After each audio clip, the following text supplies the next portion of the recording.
এমপিভুক্ত শিক্ষকদের জন্য সুখবর। প্রসঙ্গত 2013 খ্রিস্টাব্দে সর্বশেষ এমপিভুক্ত বেসরকারি শিক্ষকদের চিকিৎসা বাড়ি ভাড়া ভাতা বেড়েছিল। বর্তমানে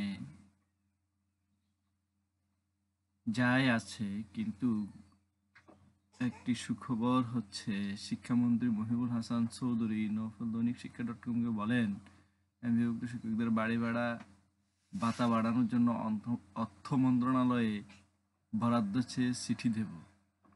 তিনি বলেন, এতদিন আমরা অবকাঠামোর বরাদ্দ চেয়ে অর্থ মন্ত্রণালয়ে চিঠি দিয়েছি, এবার শিক্ষকদের বাড়ি ভাড়া ভাতার জন্য বরাদ্দ চাইছি। প্রসঙ্গত গত 4 মে এই সকালে শিক্ষা মন্ত্রণালয়ে অফিসিয়াল ফেসবুক পেজে দেওয়া শিক্ষামন্ত্রীর বরাতে এক পোস্টে উল্লেখ করা হয়, শিক্ষার্থীদের মধ্যে যারা পঞ্চম শ্রেণী পর্যন্ত পার করছে তারা যেন মাধ্যমিক পরীক্ষা পর্যন্ত আসতে পারে, তারা যেন ঝরে না পড়ে, সে বিষয়টি নিয়েই কাজ করে যাচ্ছি। যাই হোক, ধন্যবাদ।